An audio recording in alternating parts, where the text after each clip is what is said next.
Kitab 2 Raja-Raja pasal yang ke-6.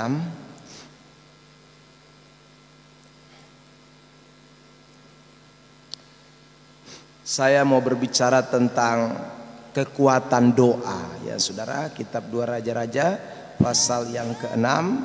Kita akan mulai memperhatikan bagian firman Tuhan mulai dari ayat yang ke-8 sampai ayat 23. Kitab 2 Raja-Raja pasal yang ke-6 ayat 8 sampai 23. Saudara, mari kita akan membacanya sahut bersahutan ayat-ayat ini. Saya terlebih dahulu, kemudian diikuti oleh Bapak Ibu Saudara sekalian. Raja negeri Aram sedang berperang melawan Israel. Ia berunding dengan pegawai-pegawainya, lalu katanya, ke tempat ini dan itu haruslah kamu turun menghadang. Ayat 9.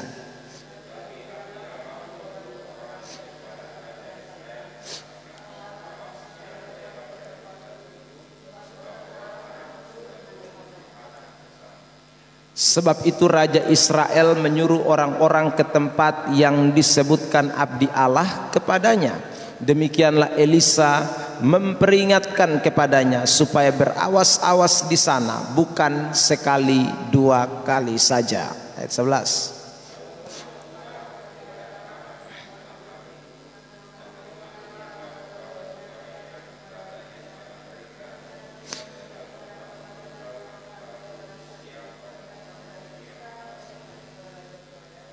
Tetapi berkatalah salah seorang pegawainya, tidak tuanku raja, melainkan Elisa, nabi yang di Israel. Dialah yang memberitahukan kepada Raja Israel tentang perkataan yang diucapkan oleh tuanku di kamar tidurmu.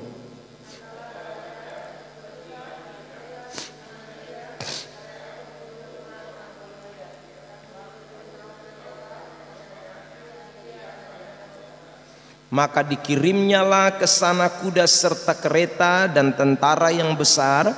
Sampailah mereka pada waktu malam, lalu mengepung kota itu. Ayat 15.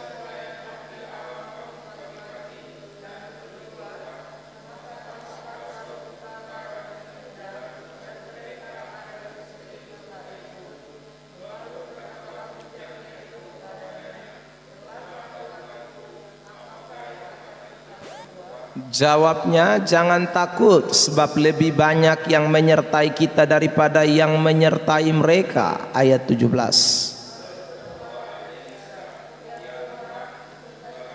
Ya, matanya.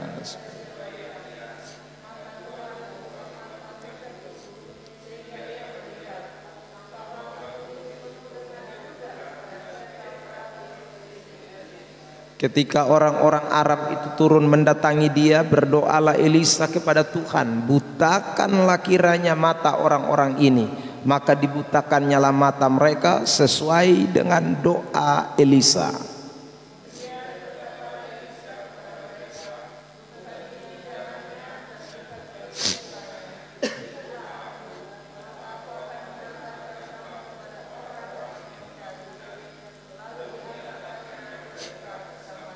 Segera sesudah mereka sampai ke Samaria, berkatalah Elisa, ya Tuhan, bukalah mata orang-orang ini supaya mereka melihat.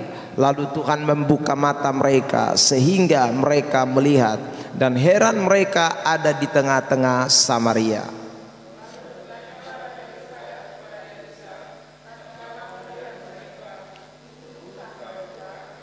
Tetapi jawabnya, jangan, biasakah kau bunuh yang kau tawan dengan pedangmu dan dengan panahmu? Tetapi hidangkanlah makanan dan minuman di depan mereka, supaya mereka makan dan minum, lalu pulang kepada tuan mereka. 23.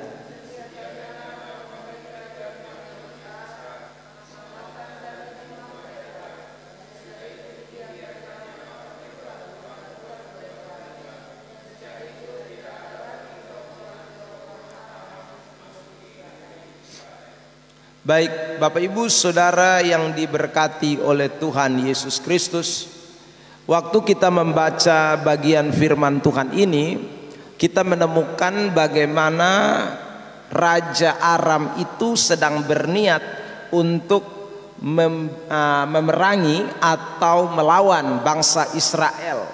Nah, saudara yang diberkati Tuhan, tadi kita membaca bahwa rencana atau siasat dari Aram ini dia rancangkan ketika dia sedang ada di kamar tidur, ya saudara. Lalu dia kemudian berencana dan dia sampaikan, dia berunding dengan pegawai-pegawainya, tadi dikatakan di dalam ayat 8, supaya mereka dapat turun dan menghadang orang Israel. Tetapi kita bersyukur karena Tuhan menyatakan atau membukakan semua siasat-siasat daripada tentara Aram, perencanaan-perencanaan untuk berperang dari tentara-tentara Aram itu lewat hambanya yang bernama Elisa. Seandainya Tuhan tidak menyatakan kepada Elisa, maka sudahlah otomatis bahwa Israel akan habis binasa. Ini adalah peperangan yang diam-diam, bahkan saudara, pasukan yang datang untuk memerangi orang Israel pun tidaklah sebanding, ya. Jadi tentara Israel ini tidak punya kekuatan yang sebanding dengan tentara-tentara Aram yang datang. Saudara yang diberkati Tuhan, tetapi saya ulang lagi, Tuhan terlebih dahulu membukakan, menyatakan itu kepada hambanya yang bernama Elisa. Nah saudara, kenapa kok Tuhan bisa nyatakan kepada hambanya yang bernama Elisa?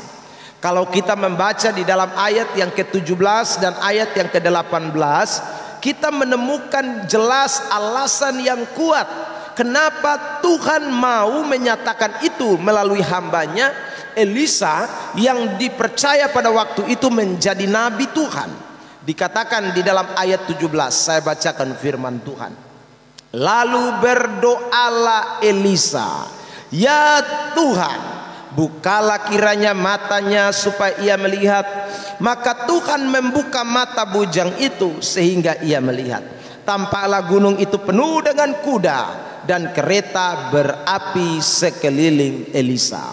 Lalu ayat 18 kembali lagi, ketika orang-orang Aram itu turun mendatangi dia, berdoalah Elisa kepada Tuhan, butakanlah kiranya mata orang-orang ini. Maka dibutakan nyala mata mereka sesuai dengan doa Elisa.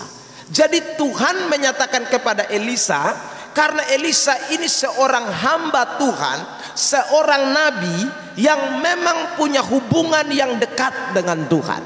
Dia punya doa yang saudaraku terus dinaikkan di hadapan Tuhan, sehingga Tuhan kemudian membukakan, menyatakannya itu kepada hambanya yang bernama Elisa. Nah ini yang saya tadi katakan saudara, ini rahasia sebenarnya yang kita mau pelajari dari kebenaran firman Tuhan ini, bahwa dalam hidup kita pun terkadang Tuhan mengizinkan kita mengalami hal-hal yang seperti dialami oleh bangsa Israel, ya.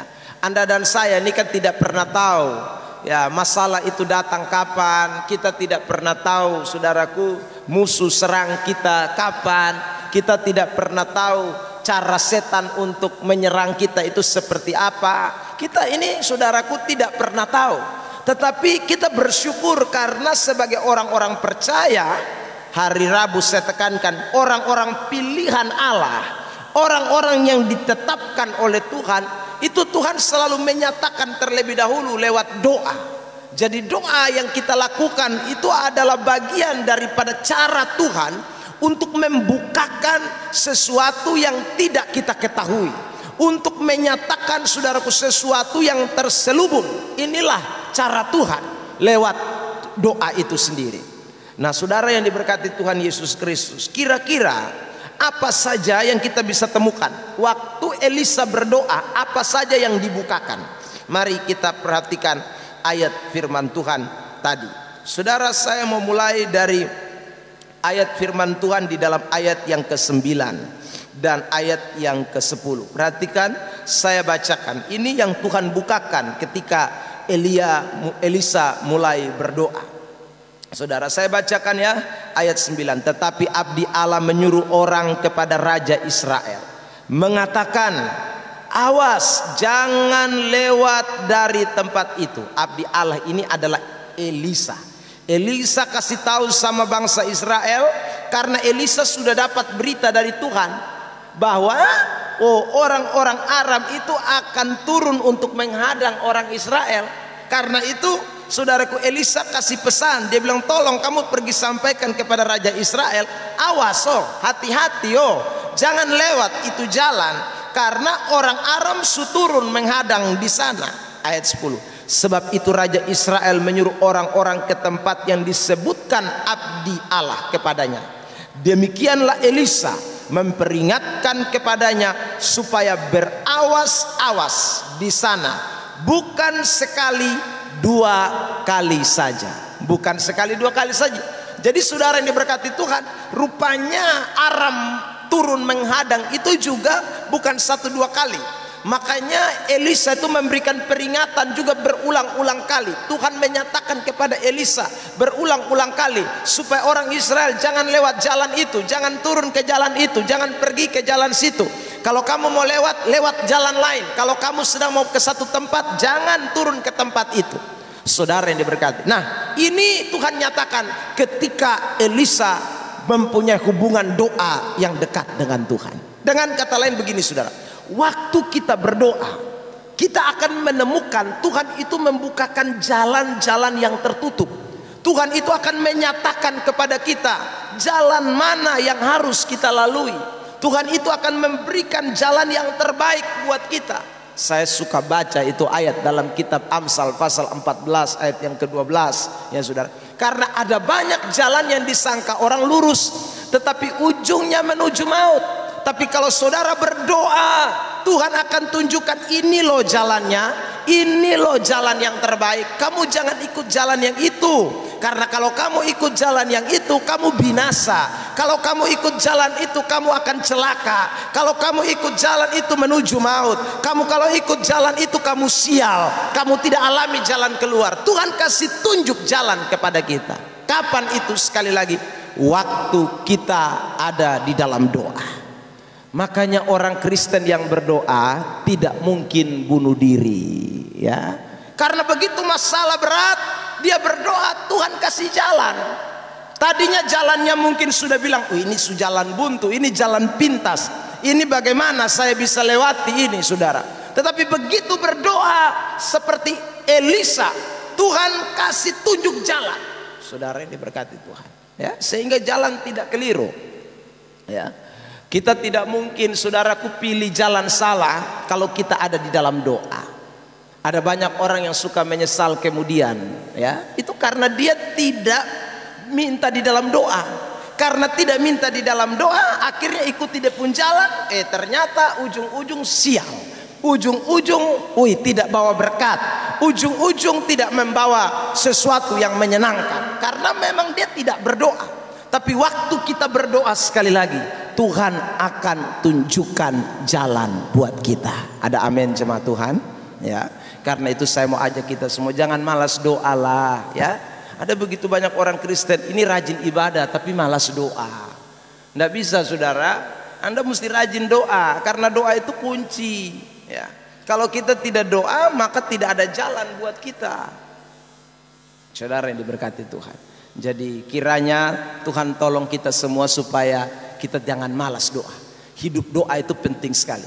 Doa, doa, doa. Karena waktu Anda berdoa, Tuhan tunjukkan jalan. Yang kedua, saudara yang diberkati Tuhan, apa yang Tuhan bukakan ketika Elisa berdoa? Mari saya mau ajak kita membaca ayat firman Tuhan di dalam kitab 2 Raja-Raja tadi, pasal yang ke-6. Saudara, sekarang saya lihat di ayat yang ke-15 dan ayat yang ke-16. Saya bacakan firman Tuhan buat kita. Ketika pelayan abdi Allah bangun pagi-pagi dan pergi keluar, maka tampaklah suatu tentara dengan kuda dan kereta ada di sekeliling kota itu. Perhatikan, pelayan abdi Allah. Ini maksudnya adalah pembantunya Elisa. Jadi pembantunya Elisa itu dia bangun pagi-pagi, dia pergi keluar kota, lalu dia saudaraku lihat, dia kaget sekali karena ada begitu banyak tentara Aram dengan kuda dan keretanya sudah mengelilingi kota Israel. Waduh, celaka ini ya saudaraku. Ya, ini berarti habis mereka. Lalu berkatalah bujang itu kepadanya, celaka tuanku, mati kita. Kalau saya pakai bahasa Kupang. Lalu saudaraku, apa yang akan kita perbuat? Ya, ini kota sudah dikepung, kita bisa bikin apa Elisa? Ini mati kita ini. Saudara yang diberkati Tuhan ya. Saya ingin sampaikan, saudara lihat ya. Kalau orang menghadapi masalah itu pasti modelnya seperti itu ya. Kita galau, kita gelisah, kita ketakutan, itu manusiawi saudara ya.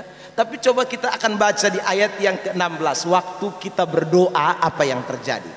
Jawabnya ayat 16, jangan takut, sebab lebih banyak yang menyertai kita daripada yang menyertai. Elisa berkata jangan takut karena dia sudah berdoa.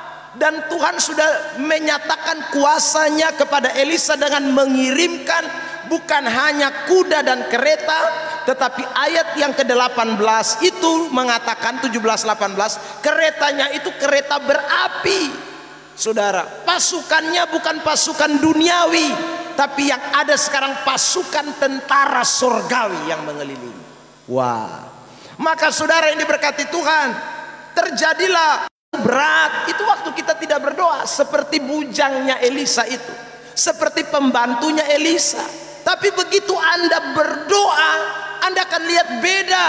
Tuhan akan memberikan keberanian, Tuhan akan memberikan sukacita, Tuhan akan memberikan damai sejahtera, Tuhan akan memberikan kekuatan untuk kita bisa menghadapi setiap masalah persoalan. Itu hanya karena doa. Karena itu hari ini saya ajak lagi saudaraku, jangan malas doa ya. Sebab kalau saudara malas berdoa, waktu Anda hadapi masalah yang ada ketakutan terus, kecemasan terus saudaraku. Ya karena memang tidak berdoa. Tapi kalau kita berdoa, ingat Tuhan akan selalu memberikan kekuatan kepada kita. Yesaya pasal 40 mengatakan Tuhan itu memberikan kekuatan kepada yang lemah, Dia membangkitkan semangat yang tak berdaya. Saudara, pasal 40 ayat 29 mulai 30 sampai dengan 31 ya. Akhirnya saudara yang menanti-nantikan Tuhan, kata Alkitab, itu akan seperti Raja Wali yang naik terbang dengan kekuatan sayapnya. Kapan itu sekali lagi bisa terjadi? Waktu Anda dan saya berdoa. Karena itu hari ini ingat pesan firman Tuhan. Kalau saudara suka berdoa, satu, saudara, Tuhan pasti buka jalan. Sekalipun orang berkata sudah tidak ada jalan, Tuhan akan buka jalan. Sekalipun Anda berkata ini jalan buntu, Tuhan akan buka jalan. Sekalipun saudara berkata ini mati saya ini, saudaraku, tidak, Tuhan pasti akan buka jalan. Yang kedua, ingat baik, kalau Anda dan saya berdoa, maka Tuhan akan mengubahkan situasi hati kita yang tadinya gelisah, yang tadinya takut, yang tadinya cemas, yang tadinya putus asa, yang tadinya hilang pengharapan, yang tadinya mau mati rasanya, mau bunuh diri. Tetapi sekali lagi waktu Anda berdoa, Tuhan membangkitkan semangat, Tuhan kasih damai sejahtera, Tuhan kasih kekuatan baru, Tuhan kasih sukacita untuk Anda bisa menghadapi setiap persoalan. Yang ketiga, saudara yang diberkati Tuhan, apa yang akan saudara alami ketika Anda dan saya berdoa?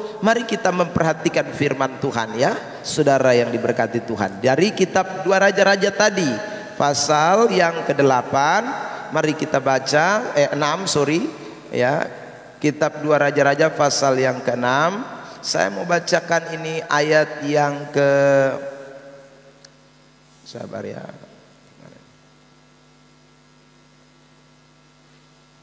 ya, saya bacakan ayat yang ke-17 dan ayat yang ke-18. Ini yang ketiga. Perhatikan firman Tuhan, saudara, ayat 17. Lalu berdoalah Elisa, ya Tuhan, bukalah kiranya matanya supaya ia melihat. Maka Tuhan membuka mata bujang itu sehingga ia melihat. Tampaklah gunung itu penuh dengan kuda dan kereta berapi sekeliling Elisa. Ayat 18 Bapak Mama, 1, 2, 3.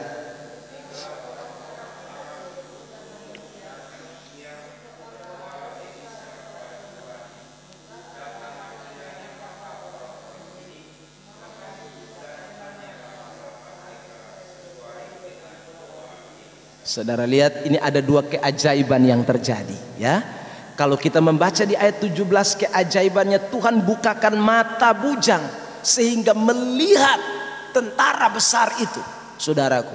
Yang kedua, Tuhan butakan. Kalau yang satu Tuhan bukakan, yang satu kelompok Aram Tuhan butakan sehingga mereka tidak tahu. Mereka pikir mereka sudah mau menang ini karena orang Israel tidak punya pasukan, orang Israel tidak punya tentara. Oh, mereka tidak lihat ternyata ada pasukan tentara sorgawi.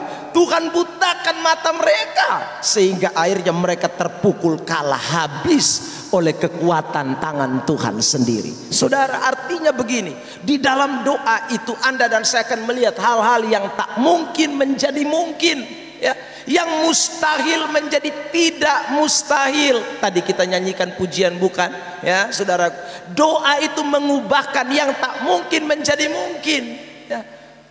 Mata jasmani daripada bujang Elisa itu melihat tidak ada tentara, tapi begitu Tuhan bukakan matanya Elisa, bujang Elisa, seketika dia melihat ternyata luar biasa. Yang hadir ini tentara berkereta berapi semua, saudaraku. Sementara di kubu yang lain, saudaraku, mereka justru juga dibutakan oleh kekuatan kuasa doa itu. Ini sesuatu yang tidak mungkin, saudara. Kita mau butakan ini 100 orang, satu orang saja susah, apalagi mau butakan satu pasukan kereta yang luar biasa itu. Ini adalah hanya coba karena kerja kuasa Tuhan ya. Karena itu yang ketiga, ingat baik, kalau kita berdoa yang tak mungkin jadi mungkin. Kalau kita berdoa yang mustahil jadi tidak mustahil. Apa yang sedang saudara alami hari-hari ini, dengar baik-baik, doa itu mengubah segala sesuatu. Doa itu mengubah segala sesuatu. Makanya saya mau ajak ini ajakan terakhirlah dalam doa puasa ini, saudara. Jangan malas berdoa. Rajin gereja saja tidak cukup. Anda harus punya kehidupan doa yang baik. Sebab hanya orang-orang yang berdoa yang akan melihat yang mustahil menjadi tidak mustahil. Hanya orang-orang yang berdoa saja yang akan melihat jalan tertutup akan menjadi jalan terbuka. Hanya orang-orang yang, saudaraku, berdoa saja yang tadinya gentar, takut, gelisah, khawatir, galau, yang kemudian bisa mengalami keberanian, sukacita, semangat, saudara, damai sejahtera. Itu hanya orang-orang yang berdoa. Karena itu hadirlah, saudaraku, tundukkanlah hidup kita selalu dalam hadirat Allah, karena kekuatan kita hanya di dalam doa. Kita suka dengar pernyataan yang mengatakan bahwa doa itu nafas hidup orang percaya. Saudara, itu artinya orang kalau sudah tidak berdoa dia mati ya, mati secara rohani ya, saudaraku ya. Karena yang dia jalani sudah pasti dia pun jalan sendiri karena tidak doa. Kalau orang itu tidak berdoa sudah pasti, saudara yang diberkati, yang ada dalam hidupnya kalau dia menghadapi masalah itu ketakutan, kecemasan, itu pasti, saudara ya, pasti itu. Tapi kalau orang berdoa tidak begitu. Orang kalau tidak berdoa, sekali lagi, yang ada waktu dia menghadapi masalah, ya dia bilang mana mungkin ini, mustahil ini ya, saudara. Tapi bagi Tuhan, kalau Anda berdoa, yang mustahil bisa jadi tidak mustahil. Jadi 3 kebenaran ini kiranya menolong kita sekalian, sehingga hari lepas hari kita boleh suka setia di dalam doa. Tuhan berkati kita dalam doa ini. Besok pagi ada doa pagi kembali di tempat ini. Kiranya kita boleh terus menyembah dan memuji Tuhan. Haleluya. Sekali lagi saya mau ajak kita nyanyi ini lagu yang tadi, saat berdoa, dan kita akan masuk di dalam ucapan syukur doa berkat. Haleluya.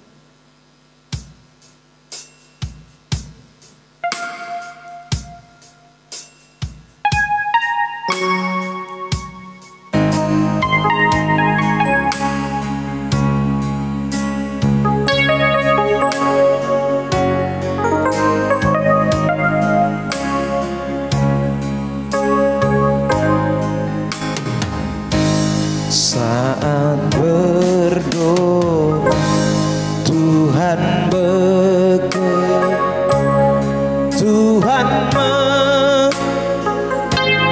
tangannya, doa mengubahkan yang tak mungkin bagiku, doa membukakan tingkah.